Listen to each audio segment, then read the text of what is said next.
Tuvimos tantas cosas maravillosas esta noche. No creo que necesitemos un sermón y mi mensaje será breve, pero quiero que todos inclinen su cabeza por un momento para que podamos orar juntos.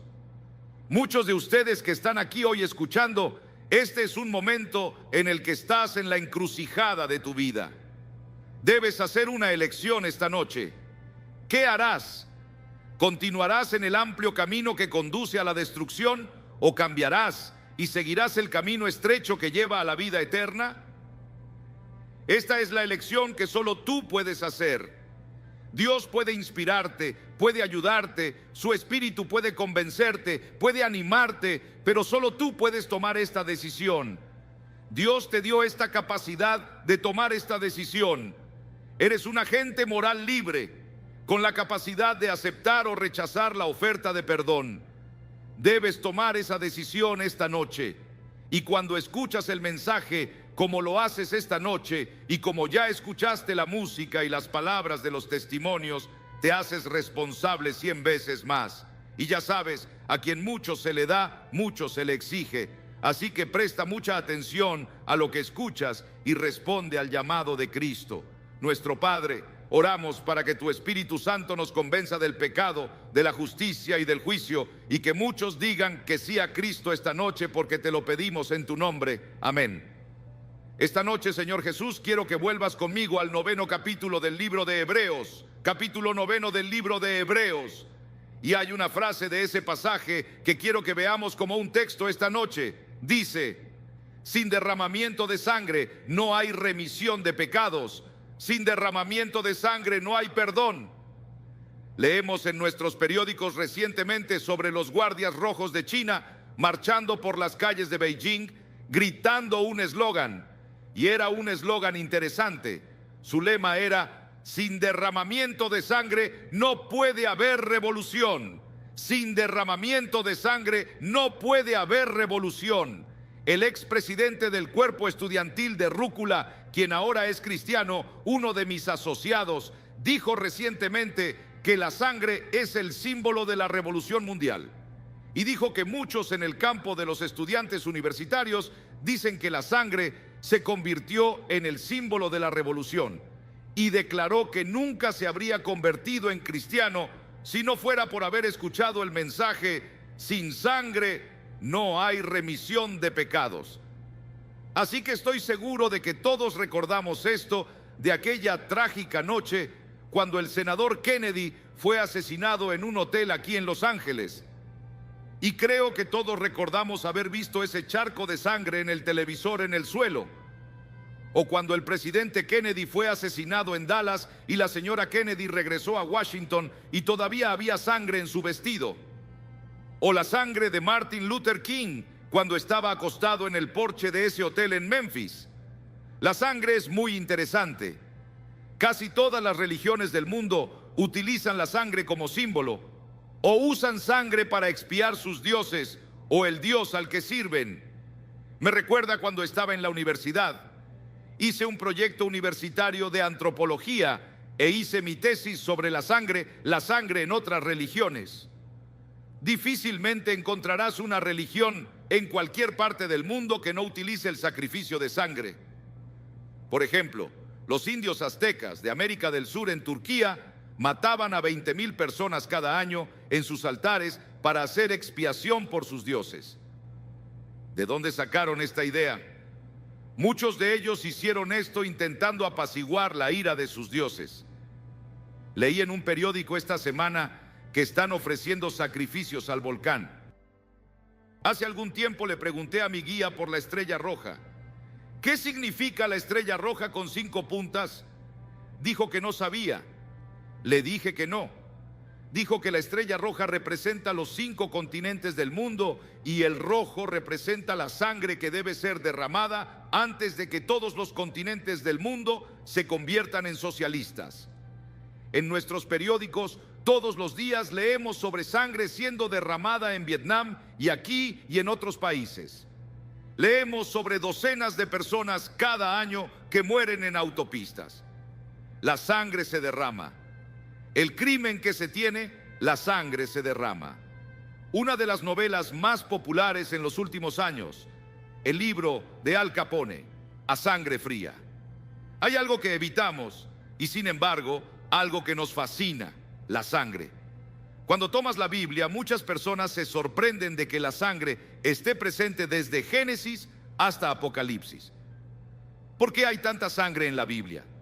Yo solía hacerme esta pregunta.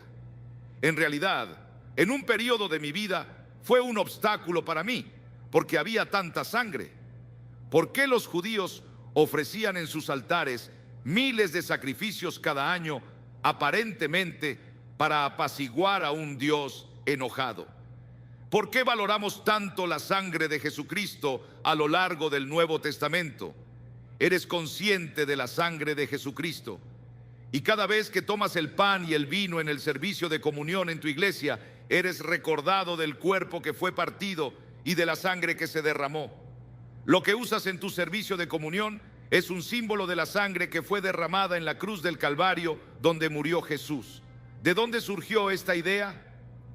Cuando te das la vuelta a Levítico, capítulo 17, versículo 11, dice: porque la vida de la carne está en la sangre, y te la he dado en el altar para hacer expiación por sus almas, porque es la sangre la que hace expiación por las almas.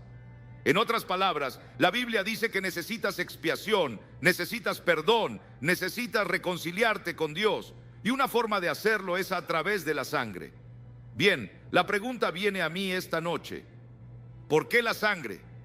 ¿Por qué Dios no usa otra cosa? ¿Por qué Dios exige sangre? Sabes que la ciencia aún no ha descubierto lo que realmente es la vida.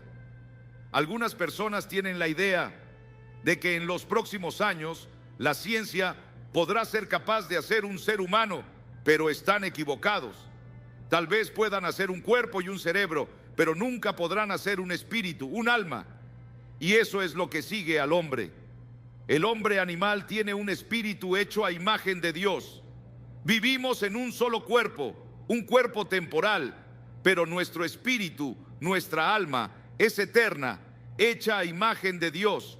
Ahora, nuestra sangre realiza un ciclo cada 23 segundos para que cada célula del cuerpo esté constantemente suministrada y limpia.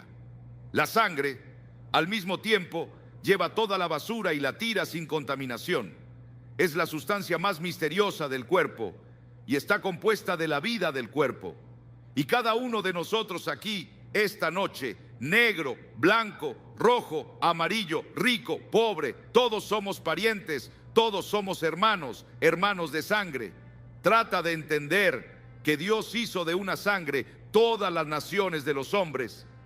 Todos estamos delante de Dios. Lo tenemos fácil, diferente, pero todos lo tenemos del mismo origen. Venimos de Adán. Todos nosotros tenemos la misma sangre, la misma relación de sangre.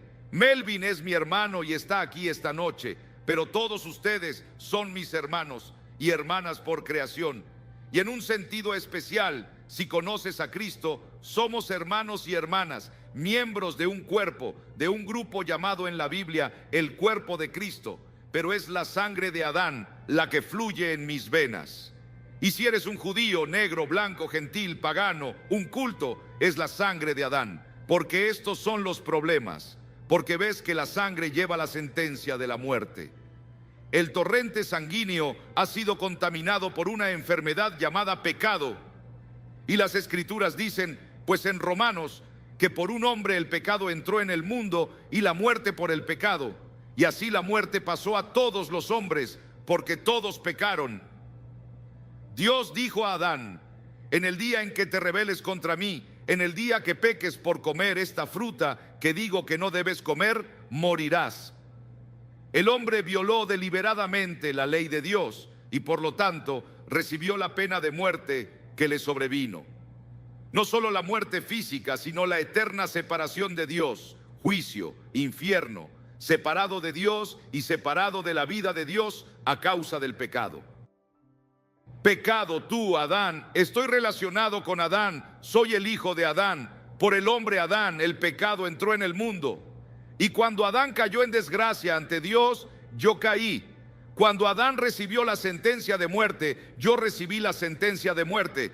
y hoy pesa la pena de muerte sobre todos nuestros hermanos y hermanas por el mundo entero. Por eso tenemos cementerios que dan testimonio de lo que fue designado al hombre para morir una vez. Pero esto es solo muerte. Hay dos tipos de muertes en la Biblia. La muerte espiritual. Muchos de ustedes están físicamente vivos, pero su alma está muerta para Dios. No pueden encontrar la felicidad, paz, seguridad y plenitud en esta vida. Pueden ser ricos, pueden volverse poderosos, pueden volverse populares, pueden tener todos los bienes materiales, pero se sienten insatisfechos, sin satisfacción ni alegría. Y muchas personas pasan toda su vida buscando algo, cosas que nunca descubren porque tienen muerte espiritual, están separados de Dios. Ahora, la segunda muerte que la Biblia llama es muerte eterna. Esto significa que cuando mueres, tu espíritu vive, pero estás separado de Dios. Esto es muerte espiritual. El hombre eterno sufre envenenamiento de sangre. Ahora hay una enfermedad en la sangre que no sabemos mucho, se llama leucemia. Mucha gente muere cada año de leucemia. Pero la otra enfermedad que es fatal para toda la raza humana en sangre se llama pecado. Y hay muertes de personas envenenadas recibiendo la pena de muerte. Ahora, ¿cómo podemos ser limpiados de nuestros pecados? Volvemos directamente a Adán y Eva. Cuando Adán y Eva pecaron contra Dios y se rebelaron contra Dios, Dios podría haber explotado este mundo y creado otro universo. Difícilmente sabremos esto, pero tanto amó Dios al mundo que dio a su Hijo unigénito. Dios no quiso que nadie perezca, sino que todos vengan al arrepentimiento. Dios dice: Adán, te amo incluso cuando cometiste errores. Quiero salvar a tus hijos, los hijos de Dios. Entonces Dios dice que hay una manera. Magnífico, tengo un plan para salvarte. En Adán estábamos, ahora no hay nada. Cuando desde el doctor David está aquí esta noche, el presidente de seminario más completo, y escribió un artículo maravilloso sobre esto. Al principio, la desnudez era el camino de Dios, pero se pervirtió y distorsionó por el pecado, y los hombres se sintieron avergonzados porque muchos tenían conciencia de que ya no estaban inocentes, y los hombres se escondieron de Dios y trataron de ser mi contraste. Higuera y se cubren, pero no lo hacen. Recibí mucho de ti esta noche. Están aquí tratando de cubrirse con hojas de higuera, y esto representa su religiosidad. Puede ser una vida razonablemente buena, su propia justicia participando en la iglesia, habiendo sido bautizados, otras cosas y formalidades. Pero puedes pasar por Dios de alguna manera en que puedes llegar al cielo. Estás cosiendo las hojas de higuera, intentando desarrollar tu propia salvación. La Biblia dice que fui salvo por la fe. Esto no viene de la voz, es un regalo de Dios, no de obras para que nadie se jacte. No puedes salvarte a ti mismo, no puedes. No puedes trabajar lo suficiente, no se puede comprar la salvación con todo el dinero. Dios hizo la Biblia, la palabra de Dios, que dice que Dios salió al campo y mató a algunos animales y les hizo pieles, derramó sangre y estaba enseñando al hombre desde ese momento en adelante que ningún perdón del pecado puede suceder fuera del derramamiento de sangre. Vamos, mira a Caín y Abel. Ambos eran los primeros hijos de Adán y Eva, y Dios dijo que quería que vinieran y lo adoraran. Abel trajo un sacrificio de sangre, Caín trajo un sacrificio de verduras. Dijo que traeré el mejor sacrificio. Dios ya había traído un sacrificio vegetal, y es muy interesante. Dios rechazó el sacrificio de Caín y aceptó a Abel, porque Abel salió adelante por el camino de sangre. Y puedes pasar de un capítulo a otro a lo largo de la Biblia y encontrarás la misma historia. Cuando salimos del arca, la Biblia dice que construyó un altar al Señor y tomó de todos los animales limpios y de todas las aves limpias y ofreció en holocausto al Señor. Recuerda la historia de Abraham e Isaac. Abraham y Sara esperaron un niño y de milagro nació un niño y lo llamó Isaac. Y cuando fue solo un niño, Dios dijo: Abraham, quiero que vayas a ofrecer a Isaac como sacrificio en el altar. ¿Cuántos de vosotros llevarían a su pequeño y le clavarían un cuchillo si Dios dijera esto? Dios le dijo a Abraham que hiciera algo que parecía cruel, como los paganos, comprometido con Ruth. Dios estaba dándole una lección a Abraham y sin preguntar, Abraham tomó a su pequeño. Fueron al monte Moría, donde ahora se encuentra Jerusalén, y allí recogió a su hijo y lo colocó en el altar. Levantó la mano con un cuchillo y lo atrapó en el corazón de su hijo por la orden de Dios.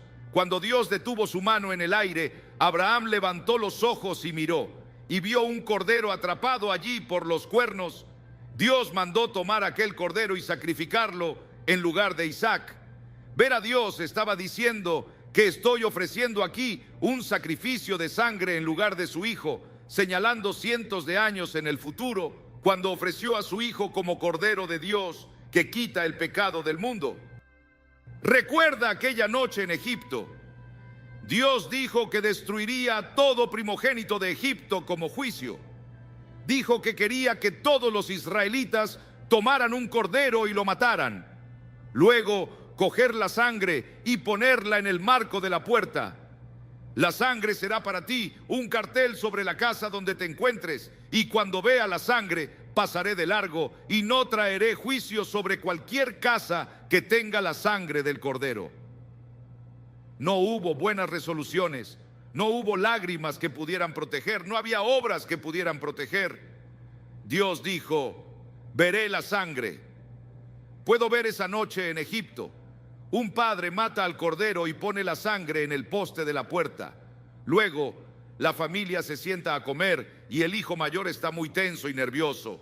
Dice, papá, no he vivido una vida muy buena y pequé.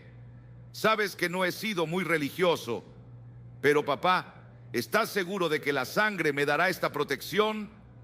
Y el padre mira al hijo y le dice, hijo, Dios no dijo que hay que ser bueno.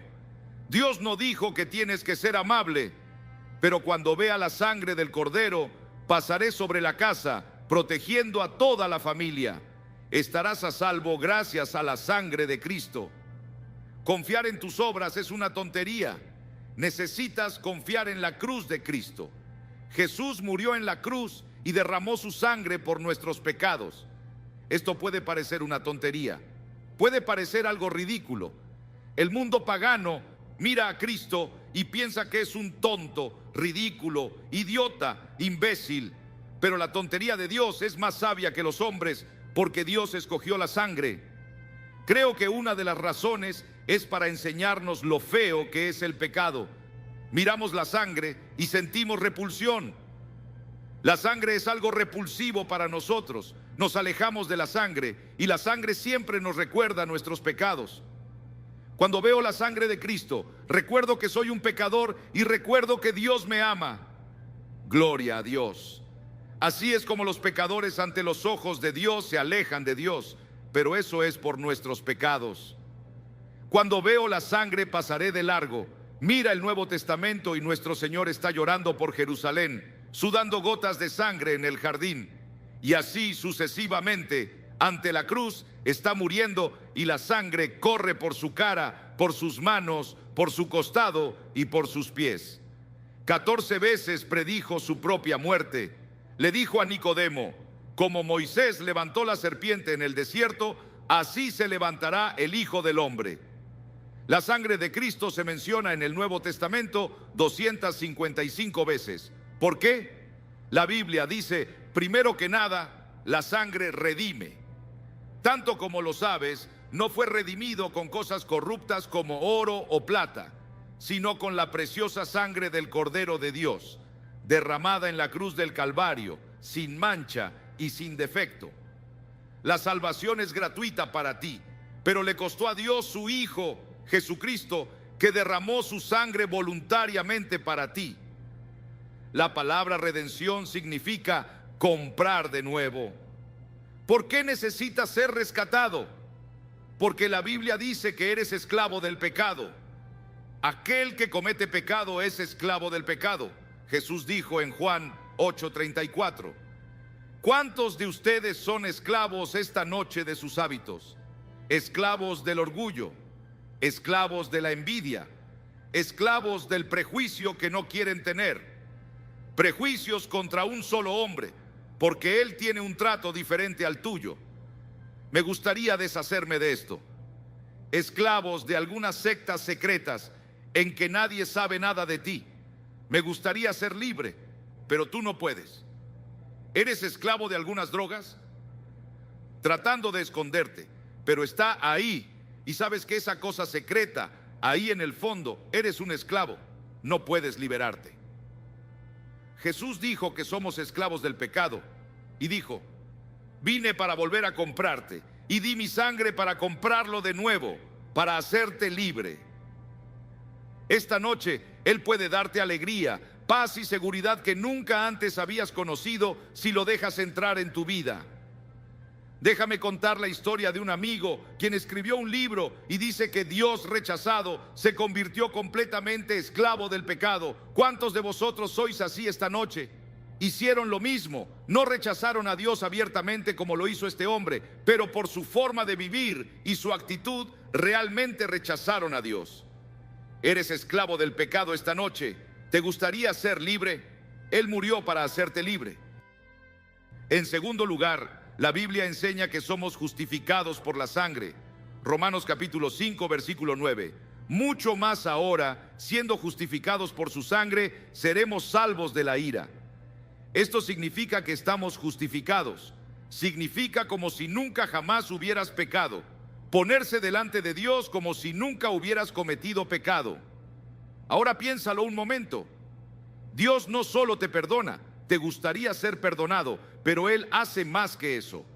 Él te ha justificado como si el pecado nunca hubiera sido cometido, y se hace por la sangre de Jesucristo, siendo justificado por su sangre. No me preguntes cómo, no lo sé, pero cuando acepté a Jesucristo por fe, quiero decirte que he sido perdonado. Quiero decirte esto: cuando llegue a la entrada al cielo, no diré: Señor, mi nombre es Billy Graham, yo era ese predicador que predicó en esas cruzadas. Diré: Señor, estoy aquí rogando, y no es nada más que la sangre de Jesucristo. Esta es la contraseña, la única contraseña para la cruz de Cristo, la salvación cumplida por la sangre de Jesucristo, el perdón que Dios se vierte esta noche que nos limpia, pura, más que cualquier virgen que haya vivido jamás. La visión de Dios es que cuando te mira, te ve completamente limpiado por el perdón de pecados, y Dios no puede recordar tus pecados. Puedes recordarlos, pero es como si nunca hubieras pecado.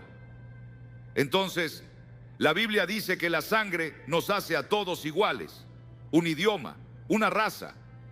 Cuando estás aquí esta noche, Dios nos hace miembros de un solo cuerpo. Realmente es maravilloso ser miembro del cuerpo de Cristo, de todos los idiomas del mundo, el mundo entero, de todas las razas del mundo.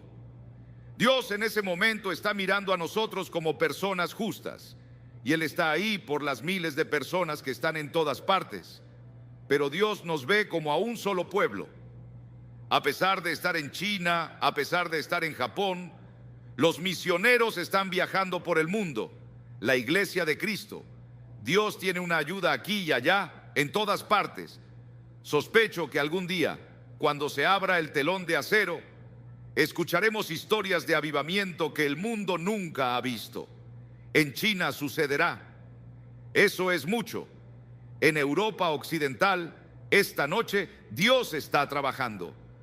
Somos del mismo cuerpo, y cuando conocí a cristianos el verano pasado, conocí a cristianos de todos los países europeos occidentales que conocí en Rusia y conocí en todos estos países. Conocí a cristianos, no he estado en Albania y yo estaba allí. Era su hermano en el momento en que lo sabía. Nos detuvimos allí y me dio unas palmaditas en la muñeca. Lloramos, fue emotivo. Allí, cuando hablé con 1000 líderes en Europa Occidental el verano pasado, lloraron todo el tiempo. Conté historias de miembros de Renacimiento del mismo cuerpo que no conocía, no hablaba su idioma, pero era un miembro del mismo cuerpo. Estábamos unidos, éramos hermanos de sangre, sangre de Jesús, un pacto de sangre alrededor de esta tierra que ningún poder político puede romper. Es un reino más grande que Estados Unidos, es más grande que Rusia, es más grande que China, es el reino de Dios y somos miembros por la sangre de Jesús. Y la sangre de Cristo trae paz. Colosenses capítulo 1, versículo 20. Y habiendo hecho las paces con su sangre, sangre de la cruz. Estamos viviendo en un mundo en guerra, bajo la sombra de una tercera guerra mundial que amenaza al mundo entero, pero el tipo de guerra del que estamos hablando aquí es la guerra que está sucediendo entre Dios y el pecado. Dios hace la paz mediante la sangre de la cruz. Él hace las paces entre tú y Dios. ¿No sería maravilloso ir a la cama esta noche y saber que todos tus pecados han sido perdonados? Eres justificado ante los ojos de Dios y tienes paz en tu corazón. La Biblia dice que la sangre purifica. Apocalipsis capítulo 1, versículo 5. El que nos amó y lavó nuestros pecados en su sangre. La Biblia dice que la sangre de Cristo nos reconcilia.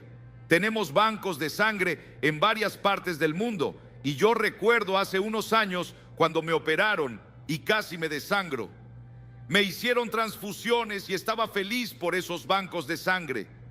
Hoy noche hay un banco de sangre al que podemos recurrir por la fe que quita nuestra culpa y nuestros pecados.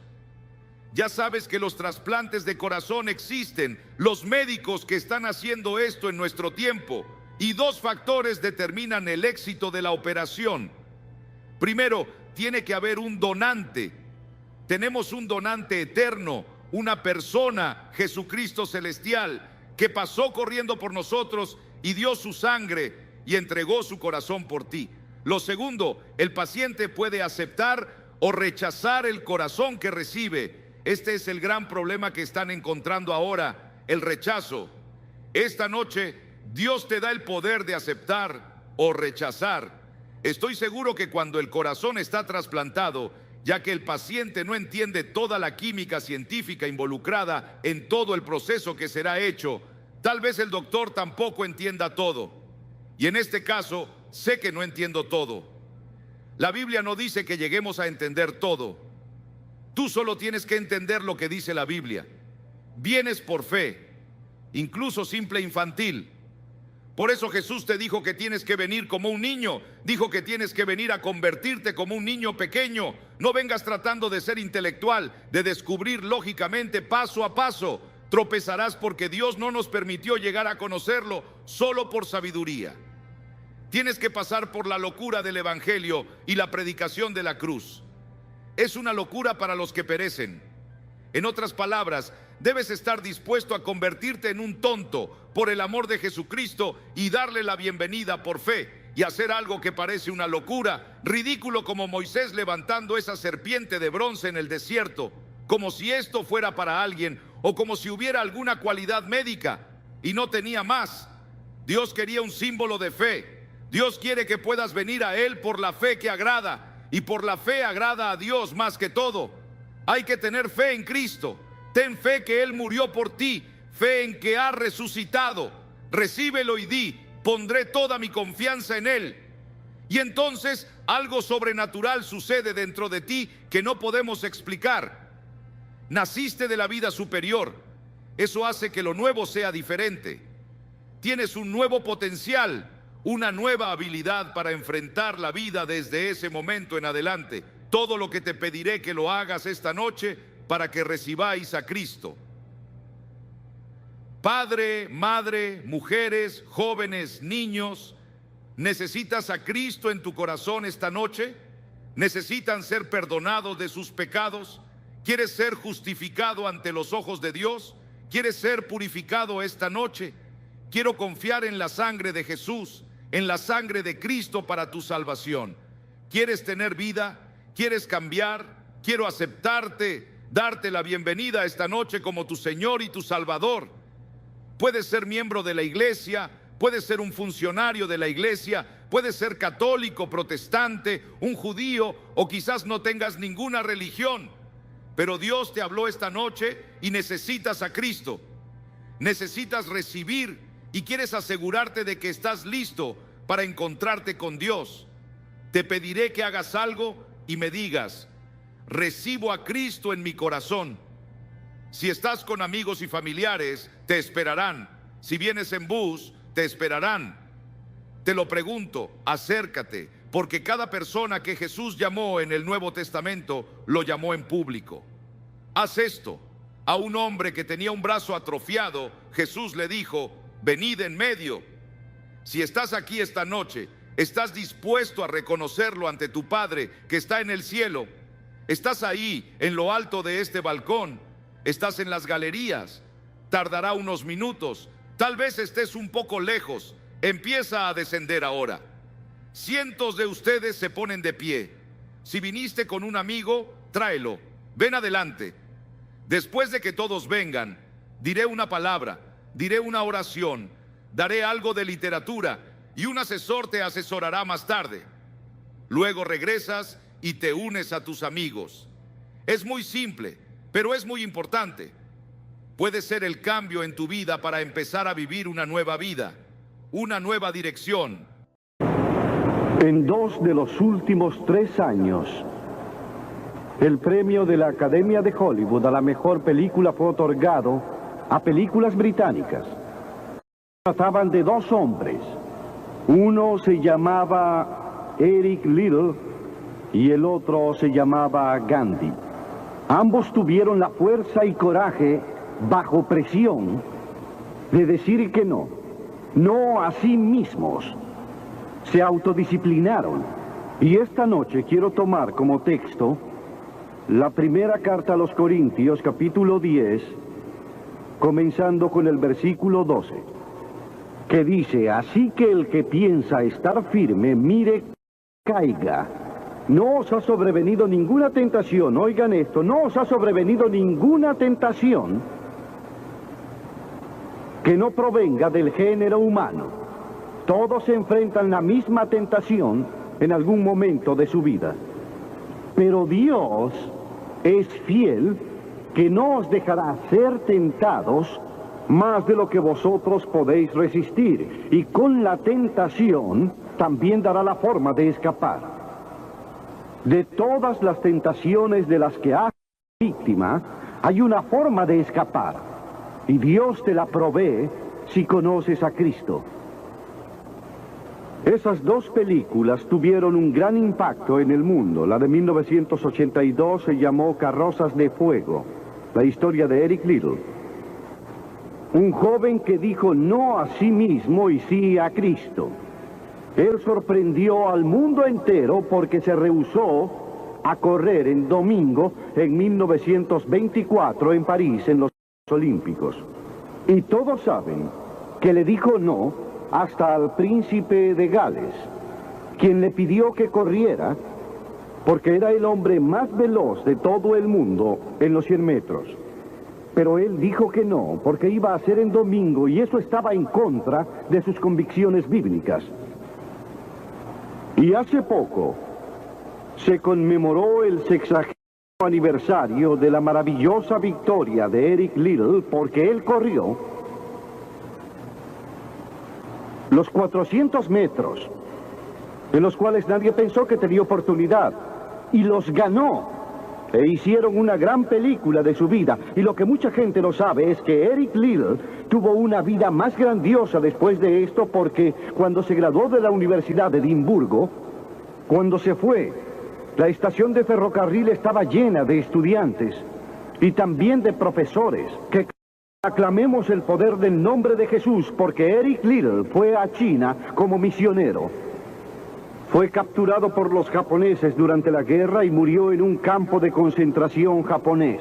Pero en ese campo de concentración fue la alegría, fue la emoción de todos esos prisioneros al predicarles, al cantarles y al servirles. Y entiendo que hay otra película en preparación sobre su vida y sus experiencias, porque estaba dispuesto a decir no. El mundo se enteró de él porque dijo no. a aquellos que trataron que rompiera con sus convicciones cristianas en ese período. Y me recuerda a William Booth hace un poco más de 100 años, quien fundó el Ejército de Salvación. Él se había convertido en pastor y fue a los barrios bajos de Londres, fue a los barrios más necesitados, a trabajar con la gente pobre, y formó un grupo denominado la Banda Aleluya, y se paraba en la esquina, se iba de visita a las cárceles. A algunos líderes religiosos de esa época no les gustó, así que entonces lo llamaron ante una conferencia de líderes y le dijeron: William Booth, tú irás a donde nosotros te digamos que vayas. Si no lo haces, te arriesgas a ser expulsado. Y él estaba de pie, seguro ante todos los miembros de la asamblea. ¿Qué podía decir? Catherine Booth, quien se volvió tan famosa como él, su esposa, estaba en el balcón y agitó el pañuelo y gritó con fuerza: William, di que no. Y William obedeció a su esposa y dijo no, y nació el Ejército de Salvación.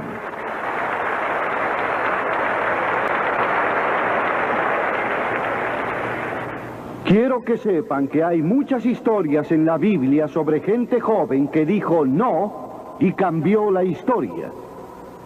La primera que quisiera mencionar es una de la cual seguramente nunca han oído hablar. Su nombre era Vasti y era la reina de Persia.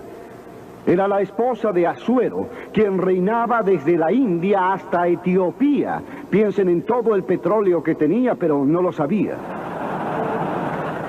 Uno de los monarcas más ricos que jamás haya vivido, y dio un gran banquete que duró varios días, y al final, en su ebrio estupor, le ordenó a su esposa que viniese y ejecutase un baile impúdico frente a sus invitados.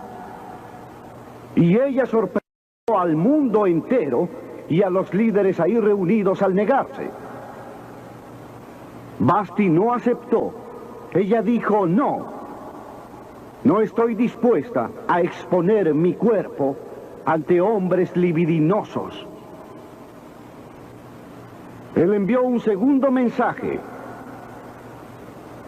que consistió en amenazarla en que ya no sería más la reina y que perdería todos sus bienes y lujos materiales y toda su fama. Pero ella volvió a enviar la misma respuesta: no. Y cambió la historia porque fue depuesta como reina. Se perdió en la historia. Pero gracias a ella, Esther se convirtió en reina y el pueblo judío fue salvado. Y hasta este día, el pueblo judío celebra una fiesta porque una mujer dijo no. Y le abrió la puerta de la salvación al pueblo judío, porque había un hombre como Hitler, que era primer ministro de su país, Alemania, y estaba dispuesto a exterminar y a matar a los judíos. Ahora, la Biblia tiene mucho que decir sobre la sensualidad, la lascivia y la indecencia. La palabra lascivia significa la tendencia a incitar deseos lujuriosos. Sensualidad significa la apelación a los sentidos corporales para obtener gratificación personal. Tal vez la lectura de un libro indecente o ver una película llena de pornografía. La Biblia dice: abstente del deseo de la carne. Eso es sensualidad que lucha contra el alma. Están en guerra con tu alma y con tu espíritu. La Biblia dice: abstente de ellos, aléjate de ellos. Y también la Biblia utiliza otra palabra: réprobo. Estas son las personas depravadas totalmente. Sus conciencias están muertas o insensibles. Ya no pueden ruborizarse, han perdido la habilidad de discernir entre el bien y el mal. Y en Romanos 1:28 dice: y como ellos no aprobaron tener en cuenta a Dios, Dios los entregó a una mente reprobada para hacer cosas que no convienen. En otras palabras, Dios los entregó y dijo: vayan. Disfruten de toda la sensualidad y lascivia que quieran, que yo no los voy a molestar. Aún no. Pero estén seguros de que sus pecados los alcanzarán y estarán en el juicio final. Pablo le escribió al joven Timoteo y le dijo: estos también resisten a la verdad, hombres de mentes corruptas, réprobos en lo que a la fe concierne. En otras palabras, han negado a Cristo por tanto tiempo que su conciencia está muerta e insensible y sus corazones vuelto duros. Y aún así les habla el Espíritu de Dios y ellos no escuchan. Por esa razón es importante llegar a Cristo cuando se es joven, y es importante llegar a Dios ahora. Aun si el Espíritu de Dios solo te susurra, entrégale tu vida a Cristo, porque tal vez llegue un momento en que tu conciencia estará muerta y ya no podrás escuchar hablar a Dios. Basti dijo que no. Entonces, Basti, perderás tu trono, perderás tus riquezas y tal vez pierdas hasta la vida. Entonces ella dijo: la respuesta aún es no. ¿Cuál es tu respuesta esta noche? A aquellas cosas que están mal, a la mentira, a la lujuria, a la codicia, al prejuicio racial. ¿Cuál es? ¿Disciplinarás tu cuerpo? ¿Estás dispuesto a sostener las convicciones de Cristo y lo que la Biblia enseña? ¿O te darás por vencido y caminarás por la amplia senda que lleva a la destrucción? ¿O atravesarás la puerta estrecha y elegirás el angosto camino que lleva a la vida eterna? ¿Cuál va a ser? Tienes una elección esta noche. Dios jamás te impondrá sus ideas. Y otro joven fue un joven llamado Daniel. Y las Escrituras dicen que Daniel propuso en su corazón que jamás iba a contaminarse con los alimentos del rey ni con el vino que el rey bebía. Daniel era un joven con un propósito. Había sido capturado en Jerusalén cuando ésta fue invadida por Nabucodonosor. Fue capturado y fue llevado 2.700 kilómetros por tierra fértil hasta Babilonia. A muchos kilómetros, a más de 2.000 kilómetros de su propia casa. Sin aviones, sin automóviles, días y semanas de viaje. Pero él estaba decidido a servir a Dios. No tenía más de 12 o 15 años de edad. Y Nabucodonosor, el gran rey, había llevado cautivos de Jerusalén a Babilonia y ordenó que estos muchachos, que no padecían de ningún vicio, que eran de buen parecer y tenían habilidades lingüísticas, fueran instruidos en su corte para poder usarlos. Él quería usar a estos jóvenes judíos porque sabía que tenían un don especial. Y durante el período de entrenamiento les trajeron los mejores vinos y las mejores comidas y todas las comodidades que puedan imaginar. Era la corte de Nabucodonosor. Pero Daniel dijo: no. No quiero el vino del rey. Y no quiero las mejores comidas. Quiero dormir en el suelo, no sobre un lecho de plumas. Lo que yo quiero es algo simple. Quiero llevar una vida disciplinada. Cuán diferente era de aquellos que lo único que esperan es irse de su casa a divertirse. Pero no Daniel. Daniel estaba lejos de casa y nadie se enteraría si hacía alguna de estas cosas. Nadie sabría si tendría una muchacha y dormía con ella. Nadie sabría si se emborrachaba con el vino del rey. Nadie lo sabría en su pueblo, Jerusalén. Podría haberse hecho muy popular en el exceso. Pero decir no en sus años de juventud lo preparó para afirmar un gran no cuando fue primer ministro de Babilonia. Y fue arrojado a la jaula de los leones porque no comprometería su fe en Dios. Nos corrompemos al comer en exceso, tomar mucho alcohol, al usar drogas, al pasar mucho tiempo frente al televisor, oyendo al cine también. En Lucas, Jesús dice en el capítulo 21, mirad también por vosotros, que vuestros corazones no se carguen de glotonería y embriaguez y de los afanes de esta vida, y venga de repente sobre vosotros aquel día. Y el apóstol Pablo dijo: no hagas ninguna provisión para satisfacer los deseos de la carne. Pedro dijo: en tiempos hemos andado en lascivias, concupiscencias, embriagueces, orgías, disipación y toda clase de cosas abominables. La Biblia dice que debemos disciplinar nuestra mente y nuestros cuerpos. Hemos de disciplinar nuestros corazones por la fe en Cristo. Y había otro hombre joven que se llamaba José y fue vendido a Egipto por sus hermanos y se convirtió en esclavo de un hombre llamado Potifar. Y Potifar tenía una esposa muy hermosa. José era un joven fuerte y buen mozo. Y en el Génesis, en el capítulo 39, si quieren leer la historia, se cuenta la historia de la tentación de José. La esposa de Potifar llegó a enamorarse de José, porque José se convirtió en la cabeza de toda la casa y administraba los asuntos de su amo, y ella vio a este joven que era buen mozo, fuerte y viril, que caminaba por la casa y el jardín y arreglaba los asuntos de su amo, y lo deseó con pasión. Ella le dijo: ven, acuéstate conmigo. Y él le dijo: no. Y dijo: no puedo desobedecer a mi señor, quien me ha confiado todo en la casa para dormir con su mujer. No puedo pecar contra Dios, el Dios de mis padres. Él estaba lejos de la casa en Egipto. ¿Quién se enteraría?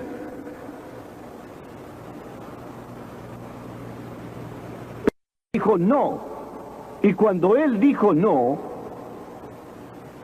por última vez, cuando ella lo forzó para llevarlo a la cama, él dejó todas sus ropas y ella empezó a gritar y a llamar a los sirvientes y a decir: él trató de violarme, lo cual no era verdad, pero ella dijo eso. Y el señor Potifar lo llevó a prisión. Y muchos de ustedes saben la historia de cómo estaba él en prisión, y cómo a través de una serie de circunstancias él también se convirtió en el primer ministro de Egipto y reinó en Egipto como faraón. Dios lo observaba y lo promovió porque él tenía la fuerza que le dio Dios para decir no cuando fue tentado. Pero el sexo no es pecado. Nos fue dado por Dios para propagar la raza humana y para disfrutarlo, pero dentro de los límites de ciertas normas que Dios estableció dentro del matrimonio. Las de un cristiano son el autocontrol y la autodisciplina. Pablo le escribió a Timoteo y le dijo: mantente puro. ¿Cómo puedes mantenerte puro en un mundo como el de hoy?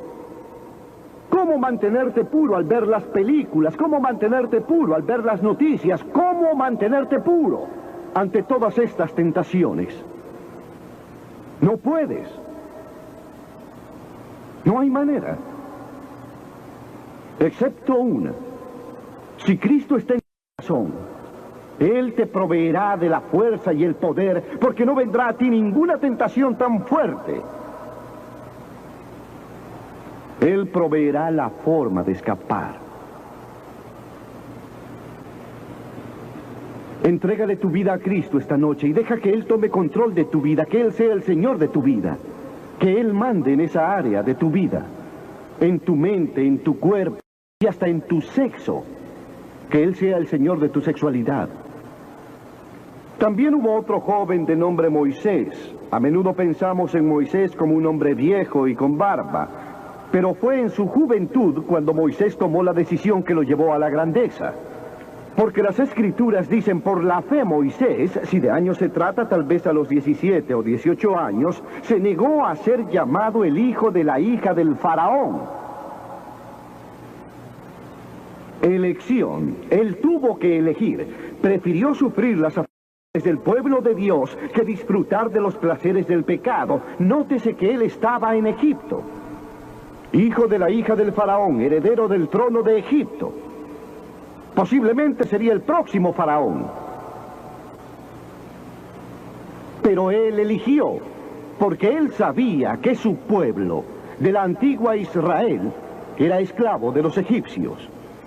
Él tuvo que elegir en la cima de su gloria, en la cima de todo lo que se le ofrecía. Y le dijo no a Faraón: no estoy dispuesto a ser tu hijo, escojo sufrir y morir con mi pueblo y servir al verdadero Dios viviente. Y eso es exactamente lo que hizo. Y hoy conocemos a Moisés como uno de los grandes hombres de la historia. Él dijo no antes que disfrutar de los placeres del pecado. Ahora bien, hay una diferencia entre el placer y la alegría. Aquel que ama el placer será un pobre hombre, dice la Biblia.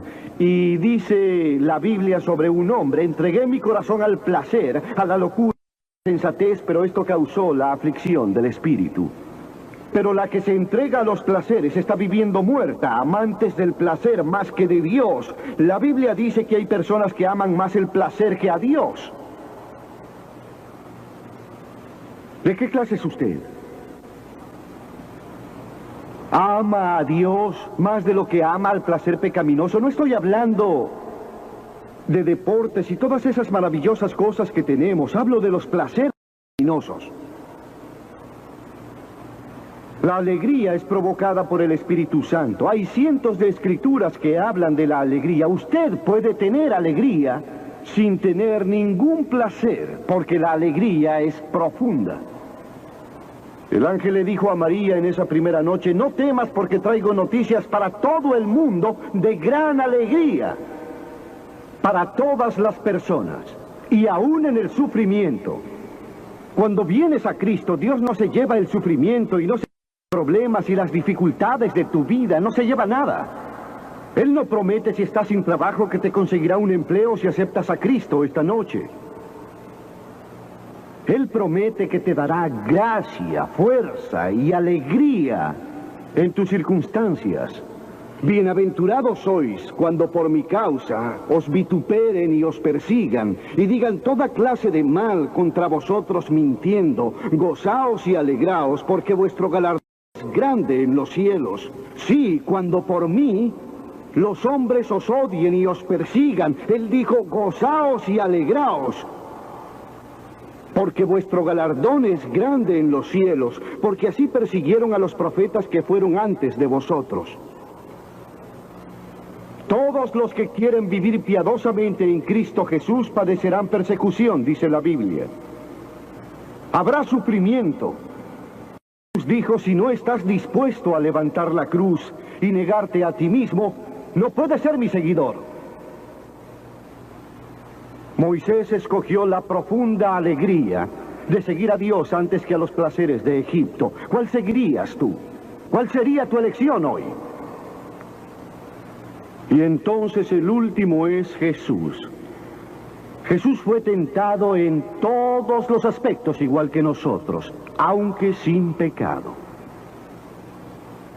¿Decirme que Jesús fue tentado para que mintiera? Sí. ¿Quiere decirme que Jesús fue tentado a desear? Sí. ¿Que Jesús fue tentado a ir con alguna mujer? Sí. ¿Que Jesús fue tentado a robar? Sí.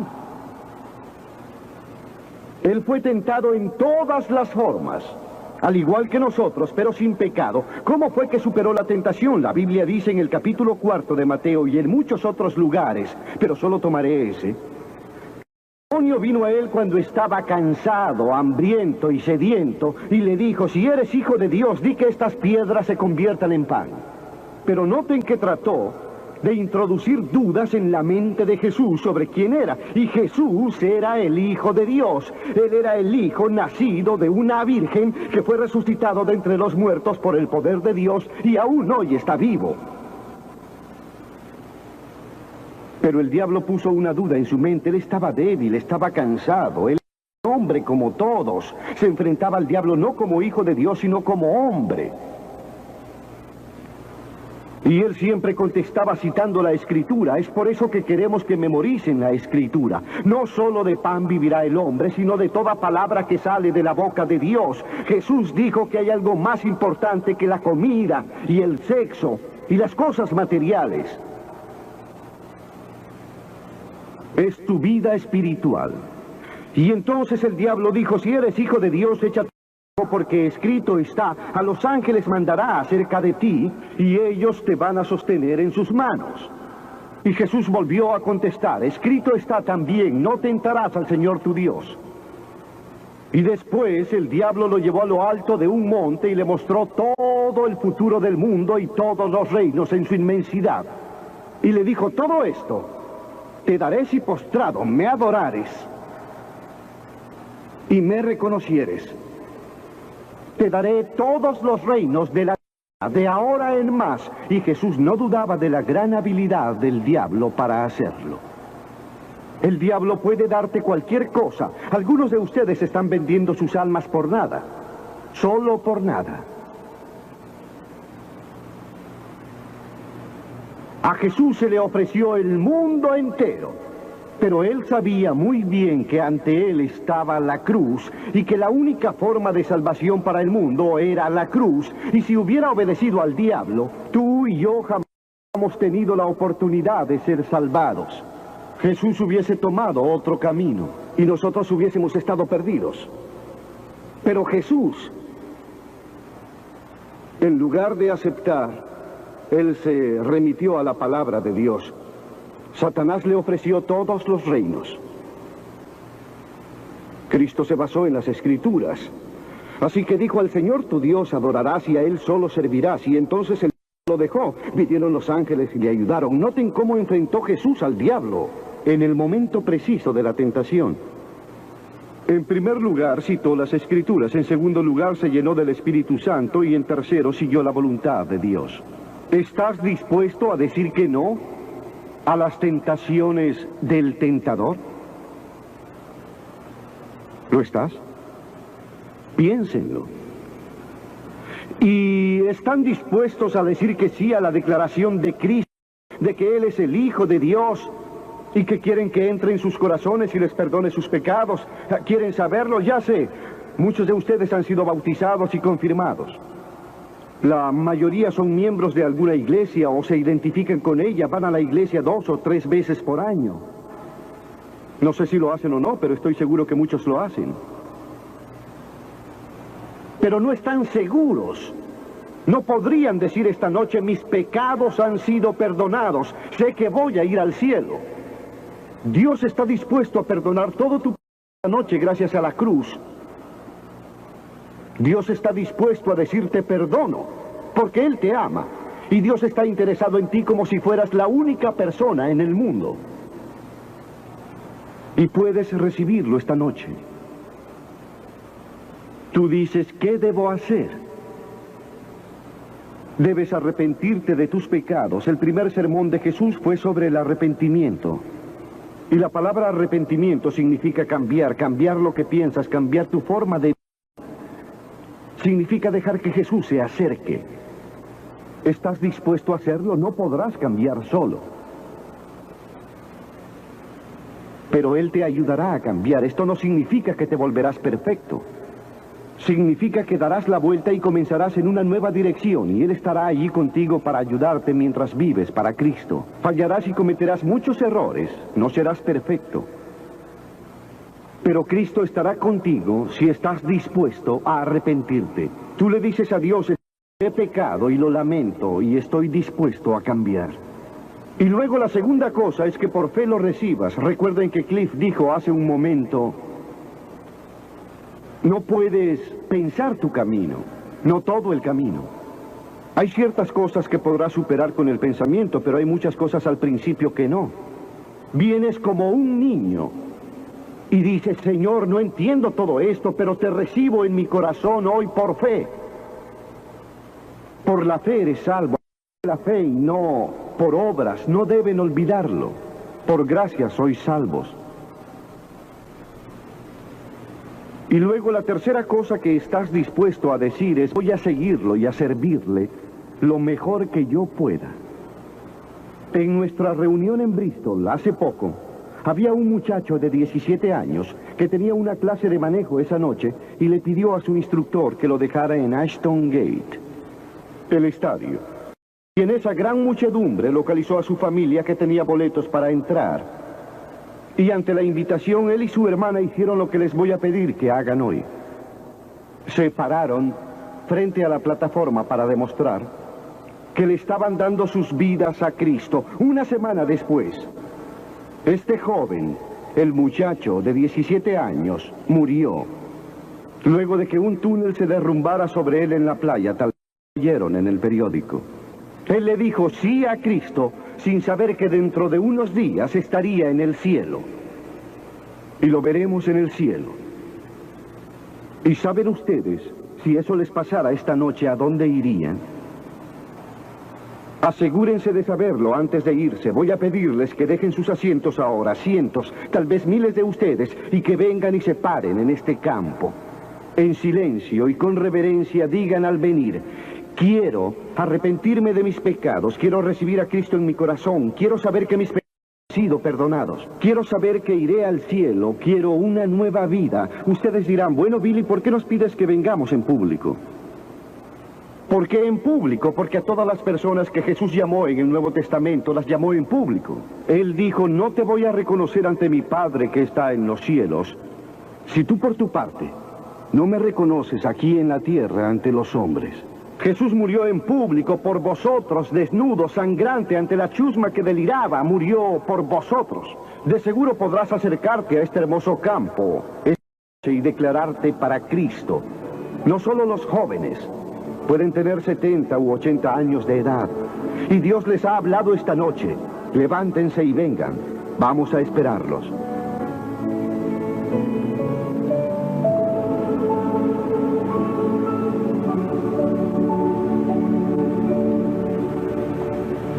Ustedes que han estado viendo por televisión en otra parte del mundo, es aquí, pueden hacer su compromiso con Cristo en donde están ahora.